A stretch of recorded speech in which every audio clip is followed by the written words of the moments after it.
Viemos hoje conferir a primeira aula magna para os alunos aqui do ITA no auditório Lacas Neto. E sabe quem que palestrou? O ministro da Infraestrutura, Tarcísio Gomes de Freitas. Foi uma palestra incrível e ele falou dos setores que ele cuida. Você sabia que o ministro da Infraestrutura cuida dos transportes aéreo, ferroviário, rodoviário e aquaviário? Pois é, e ele falou muito em privatização, que na verdade é um dos pontos, um dos pilares da sua forma de trabalhar. Nessa palestra, que você vai acompanhar daqui a pouquinho, ele falou sobre a privatização, sobre acabar ou reduzir com todos os passivos, terminar todas as obras de outros governos e colocar as pessoas no comando por meritocracia. Isso foi muito enriquecedor e eu convido você a assistir a palestra agora. Convida-se o senhor ministro da Infraestrutura, Tarcísio Gomes de Freitas, para dar início à aula magna de 2020.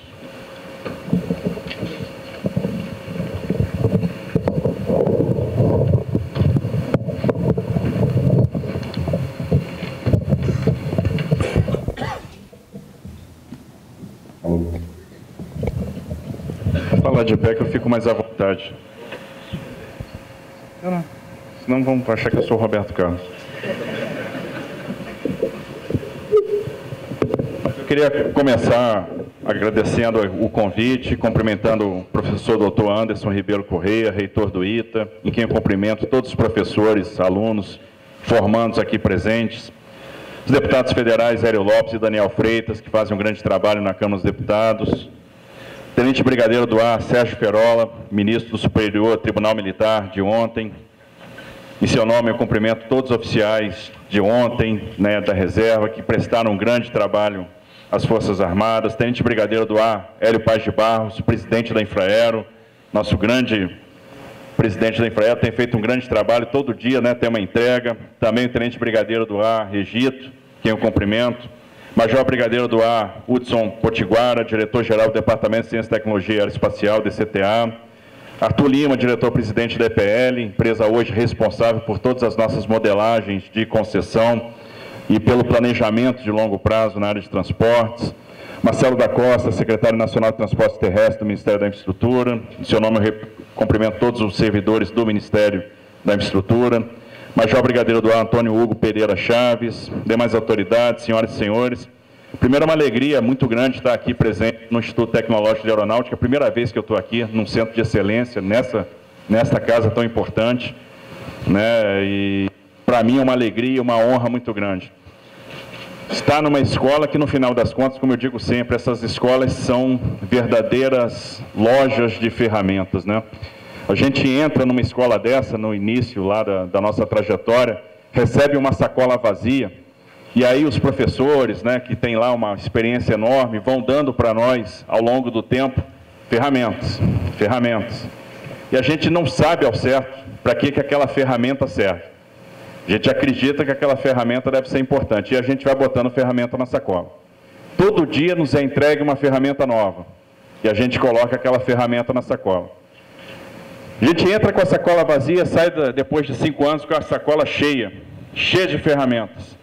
E aí a gente é jogado aos leões, atirado ao mundo exterior, ao mercado, às Forças Armadas.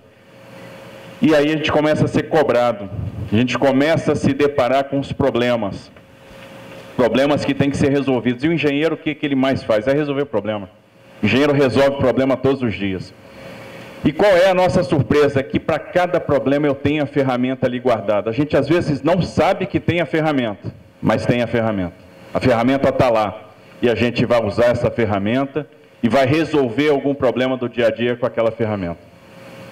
Então, aos novos alunos, aqueles que estão entrando agora no ITA, coloquem, guardem com carinho as ferramentas que vocês vão receber. Vocês não sabem para que elas servem, mas vocês vão descobrir. Uma hora vocês vão descobrir. Quando você só descobre, por exemplo, para que serve a resistência dos materiais quando você está estudando concreto protendido. Só que você só vai descobrir isso lá na frente. Para que serve a tal da flexão composta? Aí você começa a entender. Então, esse é o dia a dia. E lá na frente você vai se deparar com algum problema e vai ver que está preparado, que tem a ferramenta para ele. E que para quem está se formando agora, que às vezes fica pensando, e aí? Fiz uma escola de alto nível, estudei pra caramba, virei noites, sangrei, sofri, estou preparado para a vida? Tá, acredite. Vocês têm ferramentas pra caramba, estão mais que preparados, vão dar banho aí fora. E quem ganha com isso, no final das contas, é o Brasil. O Brasil vai ganhar muito com essa juventude que está sentada hoje aqui, com esses novos engenheiros que vão fazer muito pelo país. E a nossa tarefa no Ministério da Infraestrutura é dar trabalho para vocês. É fazer com que o Brasil cresça, se desenvolva e que haja muito trabalho para que a engenharia prospere, para que venham investimentos. E aí é interessante entender o momento que nós estamos passando agora. E o que nós vamos fazer na infraestrutura, o que a gente pode esperar da infraestrutura do Brasil daqui a alguns anos, o que está sendo plantado agora. Para entender isso, é bom a gente voltar alguns anos no tempo. E aí vamos voltar ao ano de 2016. Em 2016 nós tivemos uma transição de governo, caiu a presidente Dilma Rousseff, entrou o presidente Temer, e naquele momento a gente vinha de 8 trimestres seguidos de queda de PIB. Tivemos uma retração de PIB per capita da ordem de 9%, uma retração de demanda doméstica da ordem de 12%. E nós tínhamos aí um déficit fiscal enorme, uma situação fiscal extremamente deteriorada, um país que perdeu os seus alicerces para o crescimento, um país que perdeu a sua produtividade. Nós perdemos a condição de formar mão de obra, nós perdemos... A economia foi muito agredida ao longo desses anos. E era necessário, então, se fazer reformas. O governo Temer começou com essa linha, olha, temos que fazer reformas, nós precisamos fazer alguma coisa para enfrentar os principais desafios econômicos do Brasil, e um dos principais desafios é justamente o desafio da produtividade. Encaramos a reforma trabalhista, foi uma reforma importante. Aí muita gente diz, a reforma trabalhista não surtiu efeito no emprego. Surtirá. O problema é que, para que tenha emprego, o Brasil precisa voltar a crescer. O que acontece? As empresas começam, na crise, a demitir. Chega um momento que a empresa não demite mais, porque senão ela se desmantela, ela se destrói. Mas ela começa a operar com muita capacidade ociosa. Quando a economia retoma, eu começo a preencher essa capacidade ociosa. Preencho a capacidade ociosa, começo a trabalhar com hora extra e só então eu vou começar a contratar de novo. Porque, por isso o emprego é o indicador que mais demora a retomar. Foi feita a reforma trabalhista, e interessante. Quando a gente conversava com o investidor estrangeiro, um dos pontos que mais preocupava o investidor era legislação do trabalho. O investidor tem uma pauta de riscos, e a legislação trabalhista era o item número 1 dessa pauta. Quando a reforma trabalhista foi aprovada, esse item saiu do bojo das preocupações dos investidores de maneira geral. Nós tínhamos que, para recuperar a produtividade, trabalhar em infraestrutura. Só que não tinha como fazer investimento em infraestrutura porque nós não tínhamos condição fiscal, não havia orçamento, não há dinheiro para fazer um investimento. E aí se criou um programa de parceria de investimento com a intenção de trazer o investimento privado para a infraestrutura, de compor investimento privado com investimento público, uma vez que o investimento público vai ser muito mais difícil. Se criou uma governança para isso, um conselho do programa de parceria de investimento, que é presidido pelo próprio presidente da República. Esse conselho decide quais os projetos são prioritários. Nós temos, então, toda uma governança em termos de estruturação. Os principais ministros fazem parte desse conselho, definem que projetos vão entrar ou não no programa. Desse conselho faz parte, inclusive, o ministro de Meio Ambiente, então ele já faz uma primeira abordagem sobre a viabilidade ambiental de determinado empreendimento. E nós, então, lançamos um programa que, naquela época, podia ser pensado o seguinte, olha, esse programa é ousado demais, ou esse programa é mais uma promessa, é mais um PowerPoint. Só que, 4 anos depois, foram feitos no Brasil mais de 160 leilões de concessão em todas as áreas da infraestrutura. E esses leilões vão proporcionar agora investimentos. A gente assistiu, por exemplo, a retomada dos investimentos no setor de óleo e gás. E não foi à toa. Para se fazer a retomada do investimento no setor de óleo e gás, era necessário fazer reformas também. E foram feitas reformas. Se acabou com a participação compulsória da Petrobras no pré-sal. Então, se permitiu a entrada de outras empresas, porque tem no mercado de petróleo aquelas empresas que querem entrar com a Petrobras, aquelas que não querem entrar com a Petrobras de jeito nenhum.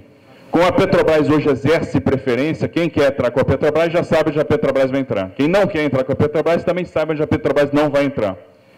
E o investimento ficou muito travado, porque a Petrobras era obrigada a ser sócia de todos os campos do pré-sal.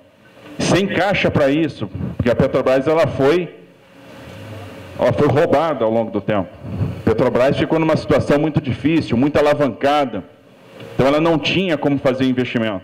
Então se quebrou o monopólio da Petrobras no pré-sal, se permitiu, né, que ela exercesse somente a preferência, se flexibilizou a política de conteúdo local, se estendeu o regime do Repetro. Consequência, nós retomamos a atividade do óleo e gás, que é uma atividade importante.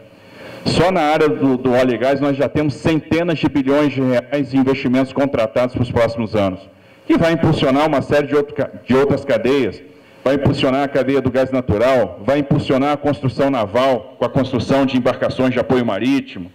Então tem um efeito econômico agregado a essa retomada do óleo e gás. Nós tivemos também leilões na área de energia, na área de geração, na área de transmissão, a privatização das distribuidoras da Eletrobras. Então, 7 distribuidoras da Eletrobras foram transferidas para a iniciativa privada. A Eletrobras hoje não tem distribuidoras. Mas é preciso fazer mais. É preciso privatizar a Eletrobras. Por quê? Na verdade, ela não tem mais capacidade de fazer investimento. Seria necessário a Eletrobras investir 15, 18 bilhões por ano no setor elétrico. A Eletrobras hoje só tem condição de investir 3, 4 bilhões.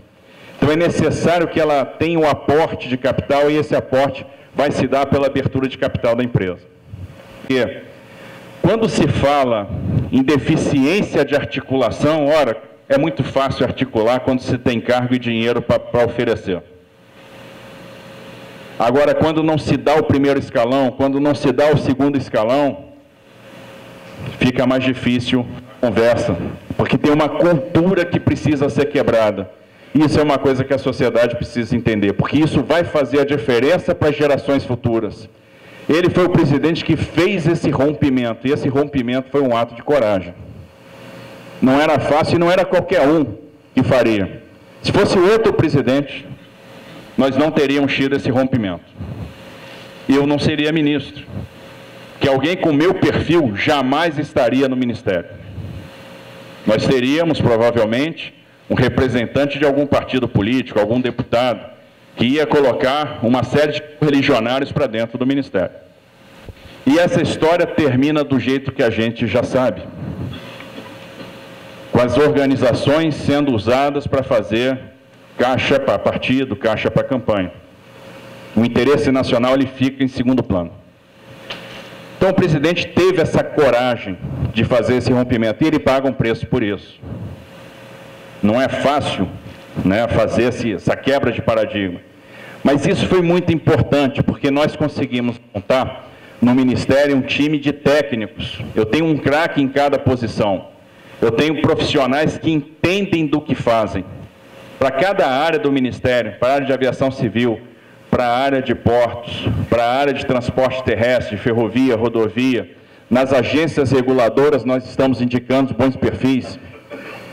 Nós indicamos até agora, e tivemos no Congresso aprovados, um nome só, que foi um diretor da NTT, que por sinal, um servidor graduado aqui no ITA, que é o Davi Barreto. Graduado em engenharia no ITA, fez mestrado em economia, estudou regulação. Hoje ele é diretor da agência reguladora, diretor da NTT, e está fazendo a diferença lá. Aliás, não podia ser diferente, passou por essa escola, então tinha que ser um cara de excelência, e é. Então fiquem certos, vocês estão bem formados pra caramba, vão dar banho aí quando sair.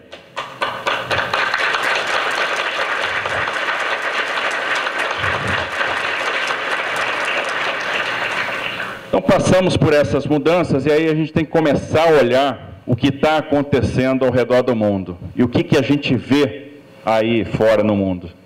A gente vê o mundo encolhendo, o mundo desacelerando. A expectativa de crescimento do PIB mundial para esse ano estava na casa dos 3,1%. É a menor em 10 anos. O mundo vinha crescendo em média 3,7%. E pode ser que cresça ainda menos em função do coronavírus. O coronavírus vai ser uma porrada na economia mundial.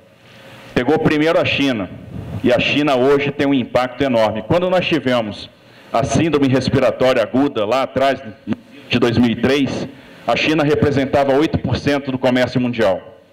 Hoje, a China representa 20% do comércio mundial. 20% de todo o trade no mundo é com a China. A China consome mais de 60% de todo o aço que é consumido no planeta. Então, realmente, o impacto do coronavírus vai ser grande na economia. Mas o mundo está desacelerando por várias razões. Está desacelerando pelo envelhecimento da população, está desacelerando pela polarização política, está desacelerando pela guerra comercial. E as economias centrais respondem a essa desaceleração reduzindo taxas de juros. Então, hoje a gente encontra taxas de juros no mundo muito baixas. Alguns países com taxas de juros negativas, você paga para guardar dinheiro. É isso que está acontecendo. E, de certa forma, isso para nós representa uma oportunidade. Principalmente quando uma das pernas do seu plano é fazer concessões de infraestrutura, é trazer o investimento privado para o setor de infra. E nós estamos conseguindo oferecer projetos que remuneram a taxas que são muito interessantes hoje em relação às taxas de juros que são oferecidas ao redor do mundo. No Brasil, nós continuamos a nossa trajetória de reformas estruturais. Aprovamos no ano passado uma reforma fundamental, reforma da Previdência. O Brasil não suportava mais o ônus da Previdência e houve um equilíbrio agora com a aprovação dessa reforma. A reforma dá uma sinalização importante. A sinalização é compromisso com a solvência. Ninguém vai tirar dinheiro em moeda estrangeira da sua sede para investir num país insolvente. Porque quando você investe num país insolvente, você vai sofrer os efeitos colaterais da insolvência. Inflação, depreciação de câmbio. Então, ninguém investe num país insolvente. E a reforma da Previdência mostrou o nosso compromisso com a solvência, melhorou a nossa confiança em termos, em relação aos nossos players aí, aos nossos competidores mais próximos. Se a gente vê hoje, nosso CDS é mais baixo que na época do investment grade. Então, nosso risco Brasil hoje é baixo. O prêmio de risco estrutural do Brasil é mais baixo que de outros países vizinhos, de que outros países latino-americanos. Então, nós estamos numa posição de vantagem. Isso nos permite inferir que em pouco tempo a gente deve ter uma revisão de rating, ou seja, a gente vai ter uma melhoria de nota. Por que essa melhoria de nota não veio ainda? Porque as agências de classificação de risco ficaram calejadas. Elas deram investment grade para o Brasil e o Brasil caiu em desgraça. Eles não vão dar tão fácil assim o investment grade novamente. Eles vão reparar, apesar do risco Brasil ter caído muito, a gente já poderia ter essa reclassificação de nota, eles vão esperar o Brasil dar os primeiros passos no sentido de um crescimento mais vigoroso. E aí sim nós vamos ter a reclassificação do Brasil. Agora, ter o investment grade não significa nada também importante, porque observe, mesmo sem investment grade, o nosso fluxo de capitais vai ser maior do que qualquer outro país aqui latino-americano. A Colômbia tem investment grade, o Chile tem investment grade, mas o fluxo de capitais para o Brasil é maior do que no Chile, do que na Colômbia. Nós fomos o quarto maior destino de investimento estrangeiro direto no mundo no ano passado. E isso significa confiança na condução da política econômica aqui no Brasil. Então nós temos tudo para dar um salto importante. E a gente começa a perceber isso nos indicadores, né? Recuperação moderada do emprego. Ano passado foram criadas 1 milhão de vagas, novos postos de trabalho. E agora nós estamos assistindo a recuperação do emprego formal. Nós tivemos uma importante recuperação do crédito, e essa é uma reforma silente que está sendo promovida pelo Banco Central. Muita gente focou ano passado na reforma da Previdência, mas o Banco Central vem promovendo uma reforma de crédito, uma reforma de sistema financeiro, que vai atacar o gap de crédito. E o gap de crédito, atuar no gap de crédito é atuar na produtividade. Quando você melhora o seu gap de crédito, você diminui o gap de crédito em relação aos outros países, e o crédito cresceu muito no Brasil, você dá um salto em termos de produtividade. A consequência está aí. Nós estamos tendo um salto, por exemplo, na construção civil. A construção civil está retomando, e construção civil é 14% do PIB. Então a gente tem tudo para começar a iniciar uma trajetória de crescimento. Ano passado a gente deve ter crescido, e o IBGE daqui a pouco vai confirmar esse número, 1,1%, 1,2%. E aí os apóstolos do Apocalipse, né, os pessimistas de plantão, dizem o seguinte: puxa, crescemos pouco. Esse crescimento foi ruim, o crescimento foi pífio, coisa nenhuma. A gente tem que pensar no Brasil, aí vou me aventurar, eu não devia fazer essa analogia numa casa de engenheiros aeronáuticos, né? Ou de aviadores, isso vai dar um problema. Mas, enfim, a gente tem que pensar o Brasil como um avião, e esse avião tem duas turbinas. A turbina do setor público e a turbina do setor privado. A turbina do setor público está com o reverso acionado. O Brasil encolheu despesa pública, encolheu investimento público. Precisava retrair em função do nosso compromisso fiscal, em função do nosso compromisso com a solvência. E isso tem uma consequência boa. Nós reduzimos o estoque da dívida, nós reduzimos a dívida bruta. O que significa reduzir a dívida bruta? Em 2020, pagar 60 bilhões de reais a menos de juros. O Brasil vinha pagando, vinha reconstruindo uma Europa por ano. O Plano Marshall de reconstrução da Europa custou 100 bilhões de dólares, 400 bilhões de reais. E a gente pagava uma Europa por ano de juros da dívida. Esse ano a gente já vai experimentar uma redução de 60 bi em termos de juros. Isso com a solvência. Né? Se a turbina do setor público encolheu, e se nós estamos crescendo 1,2%, a turbina do setor privado começou a trabalhar com mais força, ela está trabalhando a 2,3%, 2,2%. Significa que pela primeira vez na nossa história, a gente começa a surfar uma onda, começa a iniciar um ciclo de crescimento baseado no capital privado. E isso é extremamente sustentável. Isso vai fazer a diferença ao longo do tempo. Ou seja, nós não vamos dar um voo de galinha, nós vamos crescer 2, depois nós vamos crescer 3, vamos crescer 4, 4,5. Então o Brasil começa a dar os seus primeiros passos na direção de uma trajetória de crescimento sustentável, lastreada no capital privado, baseada na diminuição do gap de crédito. Olha quanta coisa está acontecendo. Por exemplo, começamos a trabalhar no Brasil com home equity. Nós não trabalhávamos. O Brasil tem 12 trilhões em imóveis quitados. A maioria dos imóveis no Brasil são quitados. O Brasil tem pouca alavancagem no que diz respeito ao mercado imobiliário.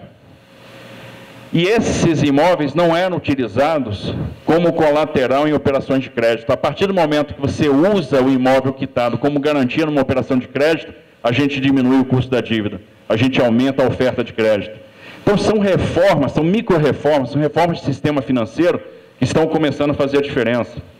Observe que o Congresso aprovou no passado a lei da liberdade econômica. Também trouxe medidas importantes no campo do trabalho, no campo da desburocratização. Então, nós estamos construindo as fundações para dar um salto. E quando a gente constrói as fundações para dar um salto, a gente começa a poder pensar em trazer o investidor estrangeiro. É um desafio trazer o investidor estrangeiro, porque o Brasil é aquele camarada que chegou numa festa, 3 horas da manhã. Todo mundo já bebeu, todo mundo já comeu, está todo mundo cansado, querendo ir embora, e a gente chega lá, olha, cheguei. Quero brincar, quero dançar também, quero me divertir, mas já está todo mundo indo embora. Então, trazer o investidor hoje é um desafio. Juro baixo favorece algumas coisas. Observe, por exemplo, o pessoal reclamou muito, né, da expansão da desvalorização do real, da expansão vamos dizer, da desvalorização do câmbio, né, da pressão do câmbio. A pressão do câmbio tem uma explicação. O juro ficou muito baixo no Brasil. As empresas começaram a mandar dinheiro para o exterior. Elas começaram a pré-pagar dívida em dólar e se endividar em real. Então, tivemos fuga de capital estrangeiro. Os investidores estrangeiros saíram do Brasil. Agora, em compensação, nós tivemos um acréscimo no mercado de capitais. O mercado de capitais do Brasil cresceu muito. Né? Nós mais que dobramos as pessoas em bolsas de valores no ano de 2019. Então, nós estamos indo numa boa direção.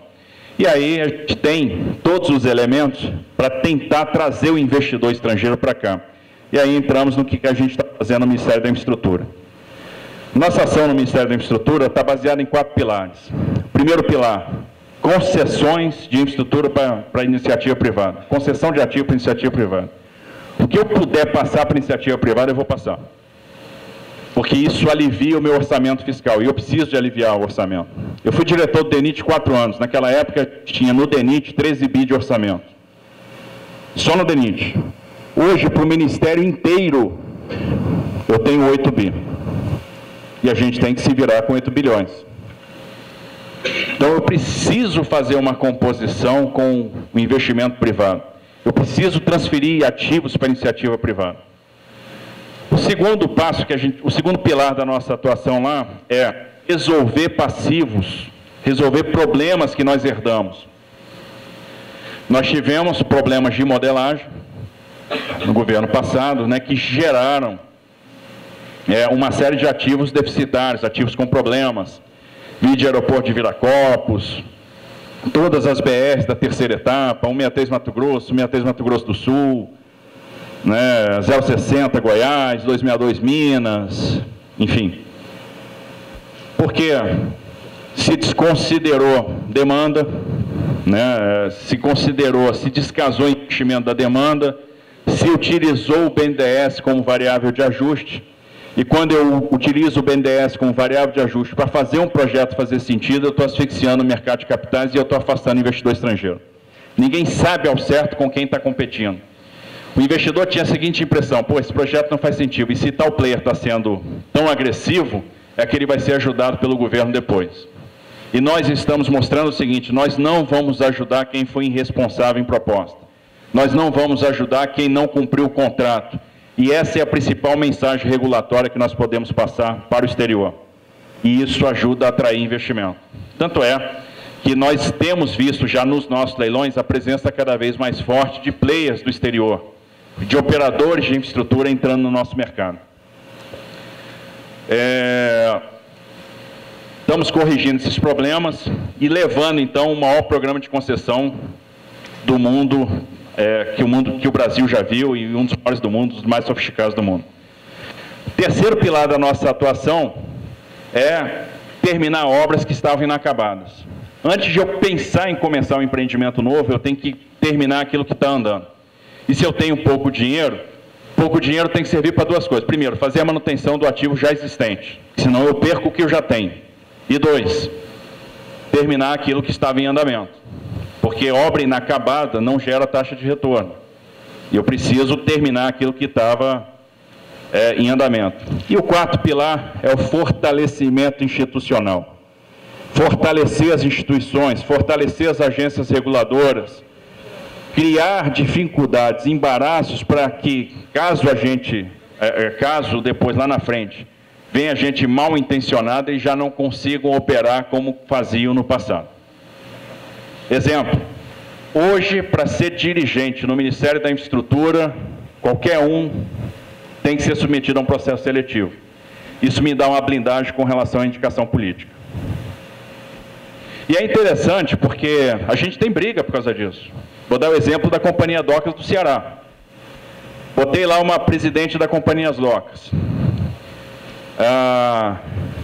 A mulher é engenheira de produção, fez mestrado nos Estados Unidos, fez especialização em gestão portuária na Holanda, trabalhou no porto de Antuérpia, trabalhou no porto de Roterdã, foi dirigente, foi diretora da Companhia Docks do Espírito Santo e trabalhou na Secretaria Nacional de Portos. Entrou no porto, a receita aumentou 17%. Mas a bancada do Ceará não aceitava ela. E a justificativa era: a gente não aceita uma pessoa que não seja cearense na Docks do Ceará. Eu tenho um currículo para oferecer, então me dá seu currículo que eu vou analisar. Não, olha aqui, fulano é formado em teologia. Nada contra. A gente precisa de oração, mas talvez não na presidência da companhia. Trabalhou na Legião Brasileira de Assistência, fez curso de formação de cabos e foi secretário parlamentar. E a pergunta que eu fiz foi a seguinte: deputado, o que o senhor tem contra meritocracia? Quando a gente cria a sistemática de ter o processo seletivo para dirigente, eu afasto esse tipo de indicação. E quem nos suceder vai ter pelo menos, né, o constrangimento de ter que derrubar a portaria. Vai ter que justificar por que ele não quer mais fazer processo seletivo para indicar dirigente. Então essa é a quarta perna da estratégia.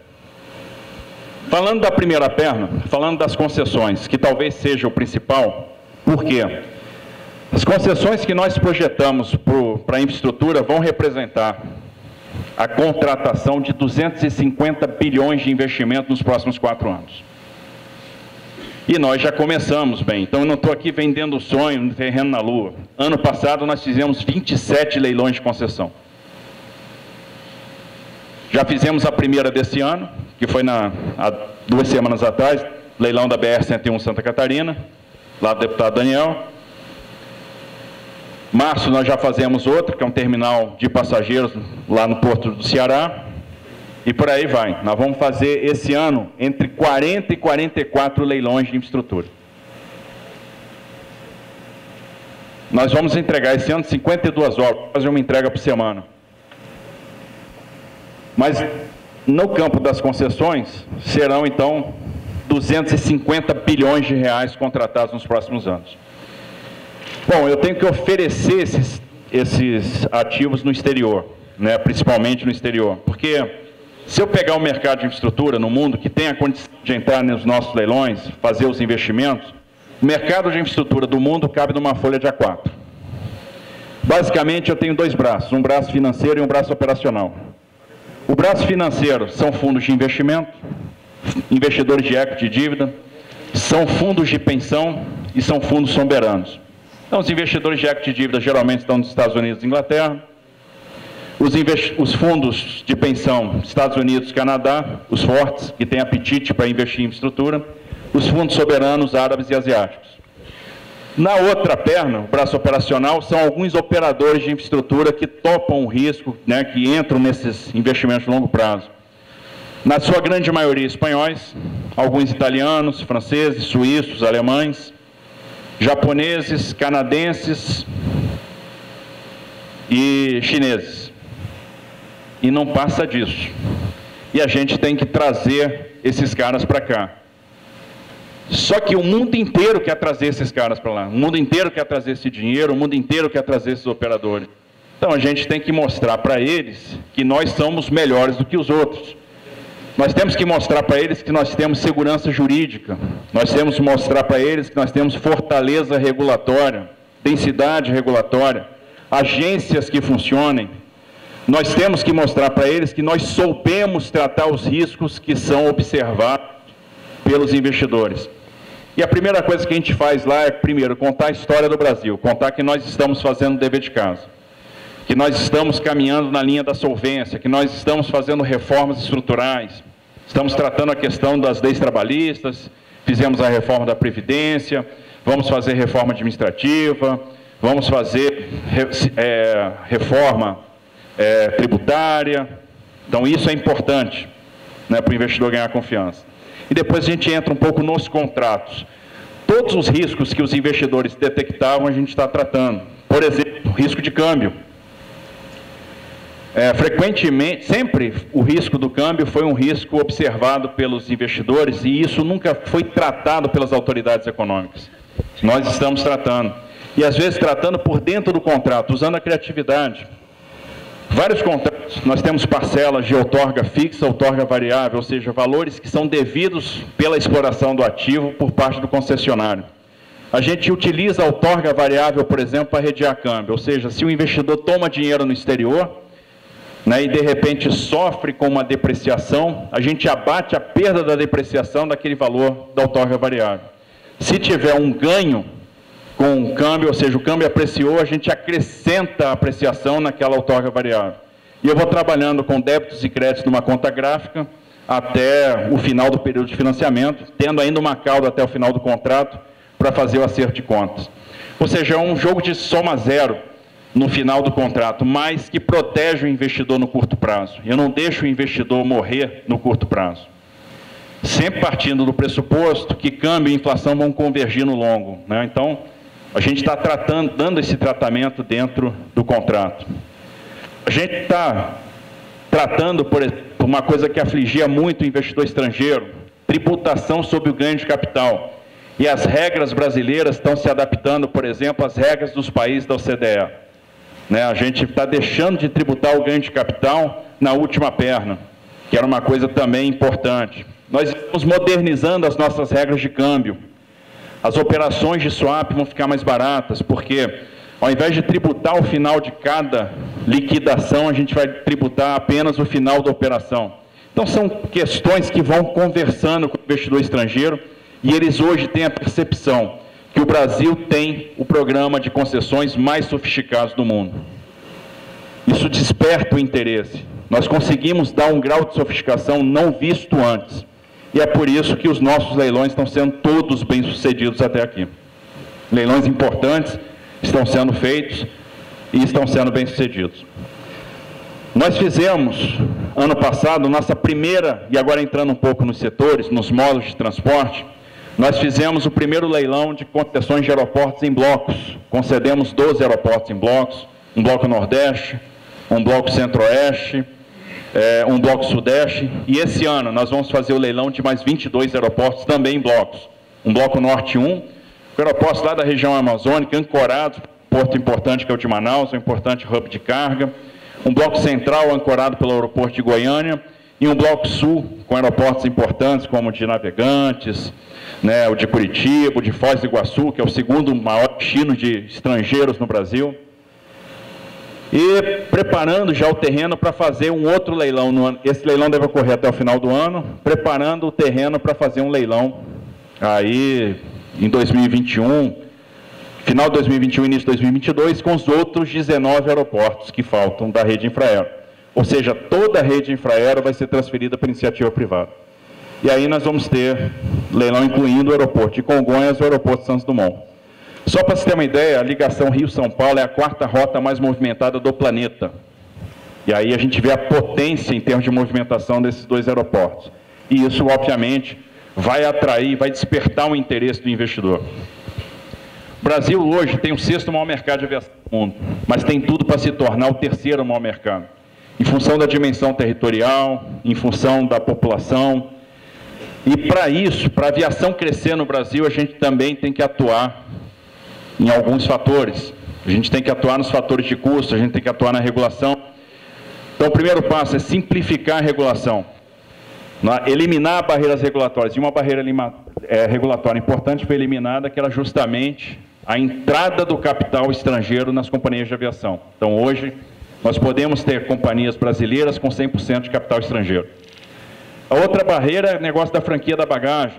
Né? Acabamos, porque isso é fundamental na estratégia das low cost. O usuário tem que pagar por aquilo que ele quer receber. Nenhuma empresa de baixo custo vai entrar aqui tendo que fornecer determinado serviço e alocar a estrutura para coisas que às vezes o usuário não está disposto a pagar. Nós temos que acabar, por exemplo, com o adicional da tarifa de embarque internacional, $18. Isso foi criado lá atrás para amortizar a dívida mobiliária da União. Essa necessidade não subsiste, mas a tarifa ficou. Como é que uma empresa low cost quer vir para o Brasil e fazer um voo internacional aqui de $50 se tem 18 de tarifa internacional? Então, são as barreiras que nós temos que eliminar. A outra barreira é do combustível. Há uma concentração, né, há um monopólio de alguns distribuidores no fornecimento de querosene de aviação. Estruturas de tancagem, de dutos, que já foram amortizadas, são utilizadas como se fossem propriedade dos distribuidores e isso bloqueia a entrada, né, de novos distribuidores. Então, isso aumenta o preço do querosene. A gente tem que atuar no preço do combustível, atuar no imposto. Isso nós estamos trabalhando com os governos dos estados. Vários governadores já baixaram o ICMS sobre querosene e essa redução de ICMS, ela sempre está relacionada a mais movimentações, a novas rotas, novos fluxos, a stopover. Então, isso vai fazer com que a aviação cresça. Acordos de céus abertos. Estamos firmando acordos de céus abertos com uma série de países do mundo. E investimento na infraestrutura regional. Quando a gente faz uma concessão, o recurso vai para um Fundo Nacional de Aviação Civil e esse recurso depois é aportado em investimento em equipamentos de menor porte, equipamentos que vão abrigar a aviação regional. Hoje nós voamos no Brasil para 140 localidades. O nosso objetivo é começar a voar para 205 localidades. É aumentar a oferta de equipamentos, principalmente no interior, para que a gente possa fazer voos regionais. E a Infraero está tendo um papel importante nisso.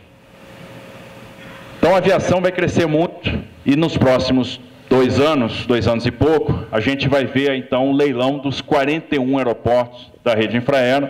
Serão 2 leilões com 3 blocos em cada leilão. Então, com aeroportos importantes sendo transferidos para a iniciativa. O setor portuário também nós vamos passar por uma pequena revolução, com quebras de paradigma importantes. Nós fizemos ano passado 13 arrendamentos portuários, 13 leilões de portos, nós esse ano devemos fazer 15, alguns importantes, como de terminal da Petrobras hoje, da Transpetro, no Porto de Santos, deve ser um leilão enorme, super disputado. Vamos continuar então fazendo esses arrendamentos portuários, de terminais para todos os tipos de carga, começando com 5 leilões agora no meio do ano, para terminais em Itaqui, em Paranaguá. E vamos continuar assinando contratos de adesão para terminais privados. Houve uma grande revolução quando se permitiu que nós tivéssemos em 93 o terminal privado. E a segunda revolução veio em 2013, quando se permitiu que esses terminais privados movimentassem carga de terceiro. Consequência, hoje 2/3 das cargas movimentadas em portos brasileiros são movimentadas em terminais privados. Eles já superaram em muito, em termos de movimentação, os portos públicos. E esse movimento vai continuar. Ano passado nós assinamos 29 contratos para terminais privados, o que representa 3,8 bilhões de investimento no setor portuário. E a grande mudança de paradigma é a privatização dos portos. E nós já estamos trabalhando as primeiras desestatizações. Vamos começar pelo Porto Espírito Santo, que é um porto menor, com poucos contratos de arrendamento, mas com uma área greenfield ao norte, muito boa, que pode servir aí a novos terminais, vocacionada para líquidos, para minério, para celulose, servida por ferrovia e por rodovia. Então tem tudo para ser um evento aí de sucesso.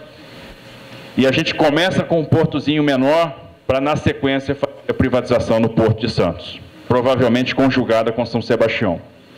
Obviamente, nem todos os portos são privatizáveis. Tem porto que tem tanto passivo, né, e tão pouca movimentação que não é possível a transferência dele para iniciativa privada. Mas aquele que for possível, a gente vai transferindo, vai ganhando know-how, vai ganhando tecnologia e fôlego para sanear os outros, para que no futuro a gente possa, então, fazer uma transferência mais maciça desses equipamentos para iniciativa privada.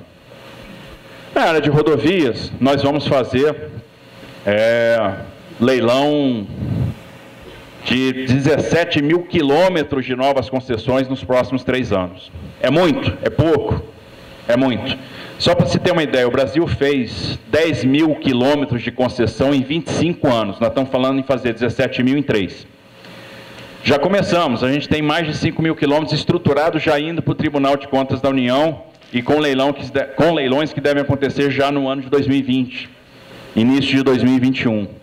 Nós teremos leilões importantíssimos. Por exemplo, novo leilão da rodovia Presidente Dutra, da ligação Rio-São Paulo.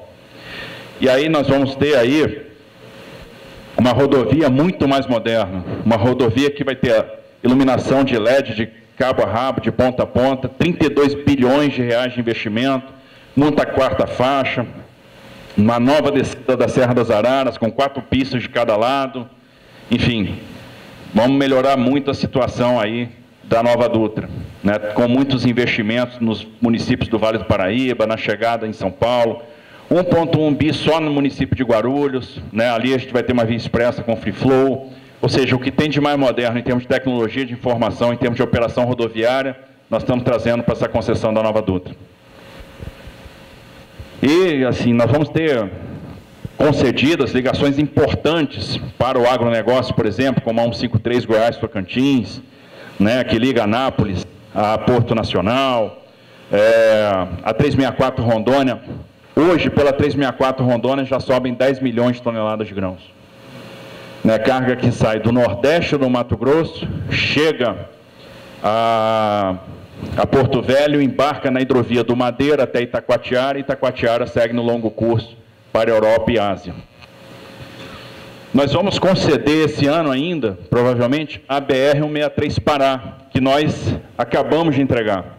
Nós fizemos a pavimentação da 163 depois de 47 anos. E é interessante, o efeito da política pública é imediato. As pessoas se acostumaram a ver aquelas filas de caminhão, né?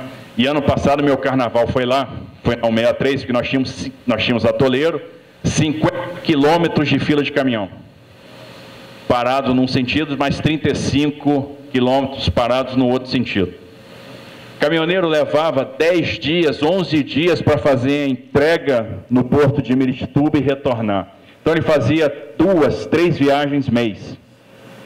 Hoje, ele faz 6, 7 viagens mês. Ele faz a viagem de ida e volta em 4 dias. O frete caiu 26%, só de se concluir a pavimentação.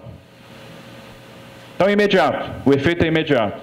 E nós já vamos, pela 163 Pará, esse ano, já sobem 14 milhões de toneladas em direção a Miritituba. E esse ano a gente faz a concessão dela. Então, o programa de rodovias também é um programa muito vigoroso. Só no Paraná, que é um estado, que é uma potência agroindustrial, são 4.100 quilômetros de concessão, são quase 100 bi entre investimento e operação. Então, é uma coisa que vai transformar. E detalhe, a gente consegue fazer essas concessões baixando as tarifas que nós temos hoje. Falei da Dutra, nós vamos trazer 32 bilhões de investimentos. E o usuário da Dutra, que sai do Rio de Janeiro e chega a São Paulo, vai pagar 20% menos tarifa. Então, isso é modelagem. E a gente está trazendo o que existe melhor em termos de modelagem para essas concessões. E no campo das ferrovias, esse talvez é um dos que eu mais gosto, porque, apesar de ser mineiro, eu gosto de trem. Nós vamos ter o maior boom de investimento dos últimos 100 anos. O Brasil teve um impulso grande em ferrovia de 1854 a 1913. E aí a gente agora vai retomar a nossa atividade ferroviária. E a estratégia ferroviária está baseada em 3 pilares. O primeiro são novas concessões, e nós fizemos a primeira o ano passado, foi da Ferrovia Norte-Sul. Ferrovia Norte-Sul que foi pensada pelo imperador Pedro II. Muita gente acha que é obra do Sarney, mas quem pensou a ferrovia foi o Pedro II. Como pensou também a transposição de São Francisco. Teve obra iniciada em 1987, está sendo concluída agora. Então nós fizemos a concessão da Ferrovia Norte-Sul. Nós teremos 2,7 bilhões sendo investidos nos próximos 1 ano e meio. E em 1 ano e meio ela está completamente operacional, desde o porto de Itaqui até o porto de Santos. Então nós vamos ter uma grande espinha dorsal ferroviária. Vamos fazer esse ano a concessão da ferrovia de integração Oeste-Leste na Bahia, ligando Caetité a Ilhéus, ou seja, uma região produtora de minério de ferro ao porto de Ilhéus, sendo que o concessionário vai fazer um investimento no porto. e vamos ter a concessão da Ferrogrão. Estamos trabalhando na modelagem da Ferrogrão, que é uma modelagem difícil, é desafiador, que a gente está falando de fazer uma ferrovia greenfield, de 13 bilhões de investimento para você começar a ter receita em 7, 8 anos. Mas há investidores interessados. Por quê? Porque eles acreditam no Brasil e acreditam no Mato Grosso. Mato Grosso hoje produz 65 milhões de toneladas de grãos, plantando 9 milhões de hectares. Lá nós temos 14 milhões de hectares de área disponível para plantio, sem derrubar uma árvore. Somente pasto que vai se transformar em lavoura. E essa transformação não acontece por falta de infraestrutura, tanto de transporte quanto de armazenagem. Então são os dois desafios que nós temos lá naquela região. Então é um estado que vai chegar em 2025 produzindo aí 100, 110 milhões de toneladas de grão, somente o Mato Grosso. Então o que a gente fizer de infraestrutura lá é pouco. O segundo pilar da nossa estratégia ferroviária é a prorrogação antecipada dos contratos de concessão de ferrovia. Ou seja, aquelas concessões que foram feitas na década de 90 e foram feitas da maneira que era possível ser feita, né, porque nós não tínhamos... a gente precisava se livrar da rede ferroviária, que ela representava um impacto fiscal muito grande. Então, no final das contas, a rede foi cindida e as suas malhas vendidas da maneira que era possível. Não havia metas ou servidões de investimento, apenas metas de capacidade e de segurança. Então, nós temos aí uma necessidade enorme de fazer investimento e os contratos não tinham essa obrigação. As concessionárias têm interesse em manter as suas operações e a gente viu nisso uma oportunidade de negócio. Ou seja, vamos trocar mais prazo do contrato por investimentos imediatos. E vamos aproveitar essa oportunidade para rever toda a regulação do setor. Então, a gente está revendo toda a parte contratual. Os contratos vão ter servidões de direito de passagem. A gente vai permitir que o direito de passagem aconteça de uma forma bastante interessante. Ou seja, nós vamos ter, além dos investimentos associados, a eliminação de barreiras de entrada de uma concessionária na malha do outro. Então, nós estamos definindo os requisitos de transferência de eletrônica embarcada, os requisitos de formação de maquinista, de manutenção de máquina. Cada contrato vai ter lá o seu monitoramento de capacidade ociosa, ou seja, a gente vai medindo a saturação da via, chega no nível de saturação, dispara um gatilho de investimento, para que a gente sempre tenha estoque de capacidade para terceiro e a gente consiga, então, ter interoperabilidade entre as malhas. Primeiro contrato nós já fechamos, a gente vai assinar agora no mês de março, é o contrato de prorrogação da Malha Paulista, que pega a carga que vem no Mato Grosso pela Ferronorte, que vem da Norte-Sul, que vem da MRS de Minas Gerais e que leva até o Porto de Santos. É uma ferrovia que tem hoje uma capacidade de 35 milhões de toneladas. Nós vamos fazer um investimento de 6 bilhões de reais em 5 anos. E vamos jogar essa capacidade para 75 milhões de toneladas. Fora todo o investimento que vai ser feito na chegada a Santos. Como vão ser 7 linhas novas, mais uma pera ferroviária.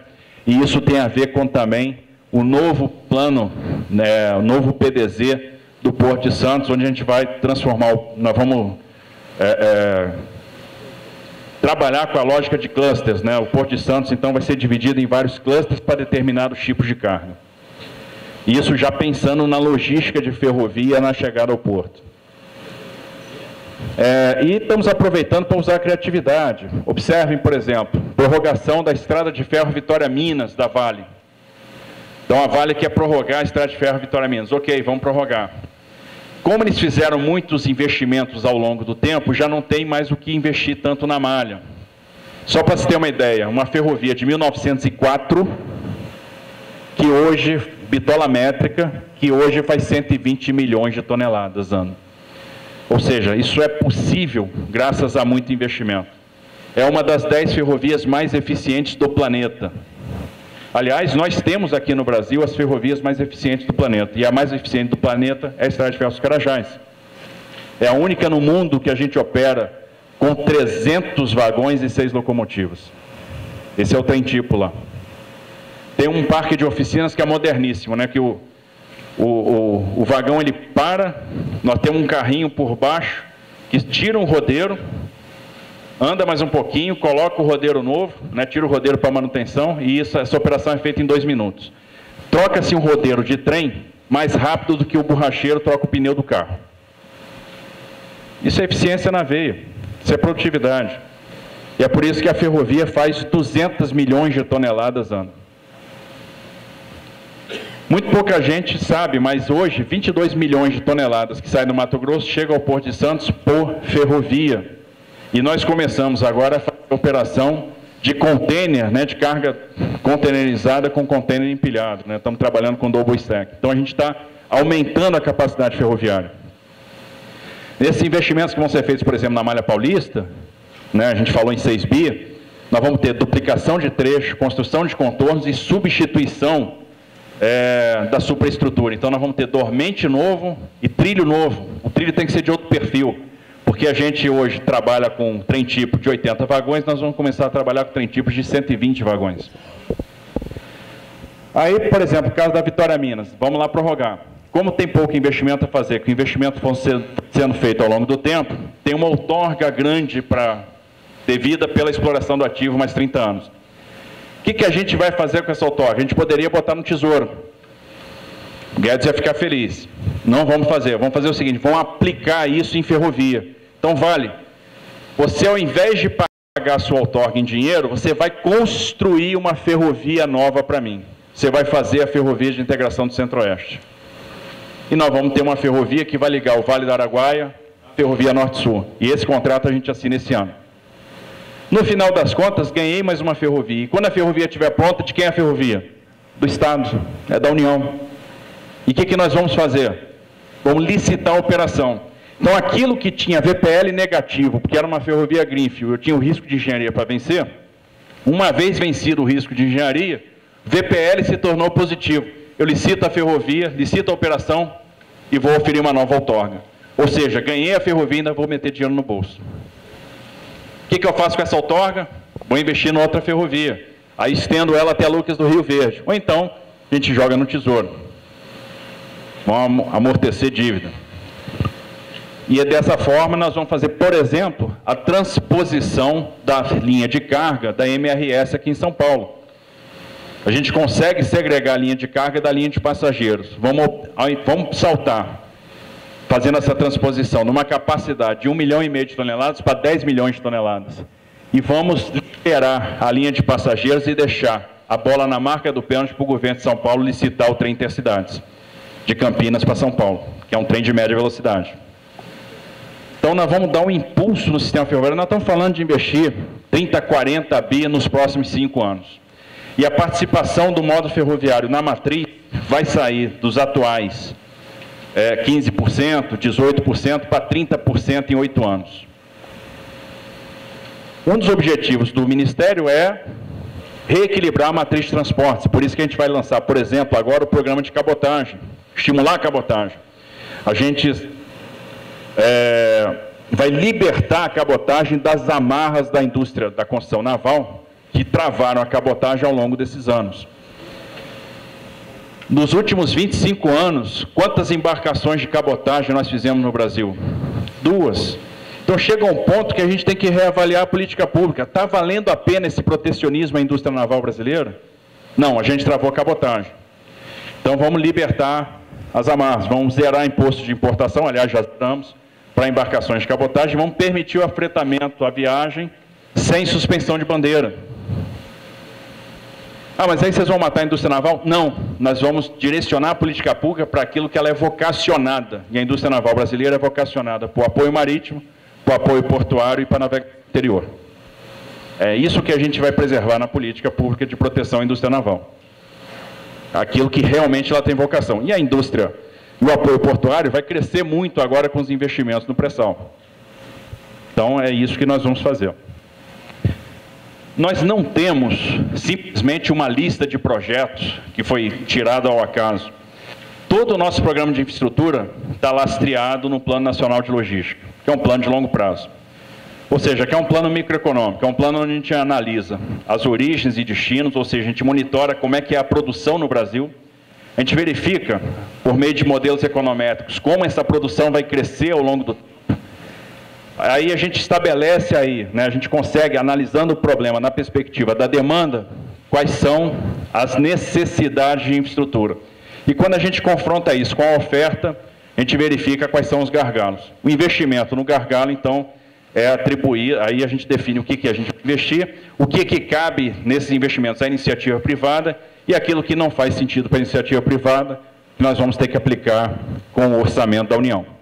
Então, é assim que está montado a estratégia para os próximos anos aí do Ministério. Então, são 250 bilhões que vão ser contratados para os próximos anos, e o que nós podemos esperar é uma infraestrutura completamente diferente em 5, 8, 10 anos, né, com aquilo que está sendo plantado agora. E como eu falei, infraestrutura é pensar a longo prazo. A gente vai plantar para alguém colher. E é assim mesmo. A gente, quando está no governo, a gente entra numa corrida de revezamento. Alguém passou o bastão para nós, recebemos o bastão, vou correr o melhor que posso para passar o bastão para alguém numa situação melhor do que a que nós recebemos. E essa é a lógica, é assim que nós estamos trabalhando no Ministério. Fora isso, terminar a obra parada, né, um monte de obra parada aí que a gente está retomando, fizemos a conclusão da 163, estamos trabalhando na Transamazônica, vamos pavimentar a 319, que é um desafio ambiental. Temos que modernizar a legislação de meio ambiente, né? E temos que entender o seguinte: é possível conciliar provisão da infraestrutura e preservação do meio ambiente.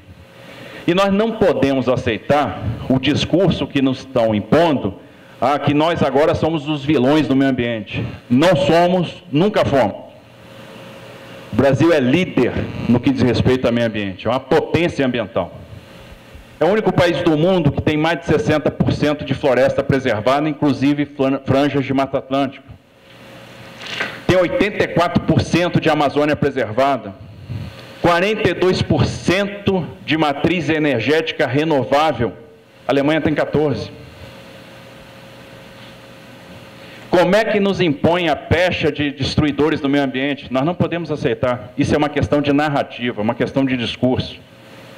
E a nossa narrativa tem que ser: nós somos líderes, porque somos mesmo. E é possível proporcionar provisão no meio ambiente com a provisão da infraestrutura com a preservação do meio ambiente. Basta ir à província petrolífera de Urucu, na Amazônia, onde eu tenho a exploração de óleo e gás em pequenas clareiras, cercadas de floresta, com transporte dutoviário, uma unidade de produção de gás natural em Urucu, e o transporte dutoviário do gás natural até Manaus, que hoje abastece as usinas do Polo Industrial de Manaus. Fornecimento de energia hoje é gás natural. Nós substituímos, convertemos térmicas que queimavam óleo diesel, hoje elas queimam gás natural. Isso é sustentável demais. Basta ver a Floresta Nacional dos Carajás. Ou seja, nós temos a exploração de minério de ferro coexistindo com a fração mais preservada de floresta amazônica no estado do Pará. Então nós sabemos fazer, nós somos bons nisso. Então não dá para achar que é impossível, por exemplo, pavimentar a 319, que já foi pavimentado. Em 78 você pegava um carro, saía de Manaus e ia até Porto Velho dirigindo, e que se perdeu, e achar que hoje não é possível pavimentar a 319. Nós temos condições, nós sabemos fazer. Mas o que a gente consegue concluir disso tudo é o seguinte: tem trabalho pra caramba. Tem muito problema para ser resolvido para os nossos engenheiros que estão aí se formando. Então, coloquem as suas ferramentas na sacola, porque vocês serão muito demandados. Vai chover investimento. Vai chover obra, por exemplo, para Comara, né, lá no norte do Brasil, né, e ela já está trabalhando muito para nós. Estamos com uma parceria forte com a Comara. Ela está fazendo uma série de empreendimentos aeroportuários. E o Brasil está vocacionado para ser grande. Estava vendo aqui o hino nacional e vendo as maravilhas da engenharia aeronáutica brasileira, como o KC-390, por exemplo, que já é sucesso. E como vai ter encomenda, como esse avião vai ser demandado. E muita coisa boa virá, né? Porque nós somos bons. a gente tem que vestir a carapuça de líder. A gente tem que acreditar que o Brasil vai ser grande porque merece ser grande. O Brasil está vocacionado para ser grande.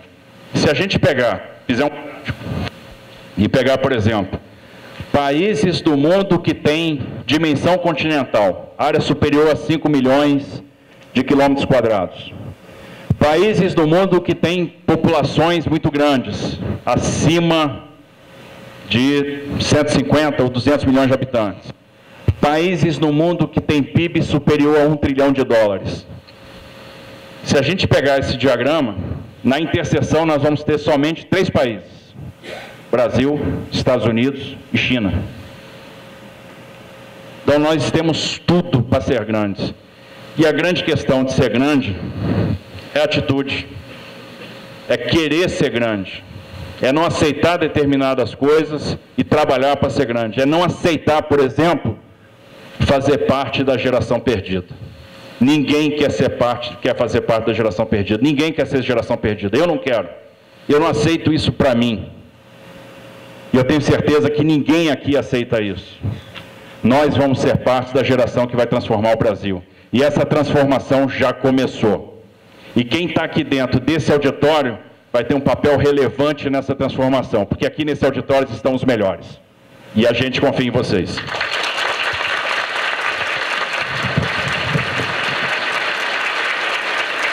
Bom, já falei demais, vou parando por aqui. Muito obrigado. E a nossa fé em vocês é inabalável. Parabéns, muito sucesso. Vocês vão transformar o Brasil.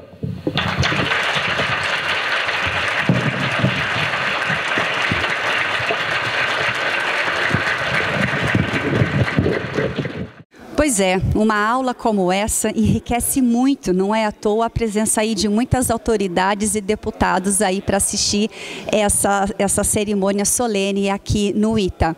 Se você quiser assistir a palestra inteira, na íntegra, acessa lá o canal da Think TV, que você vai ter acesso a toda essa palestra.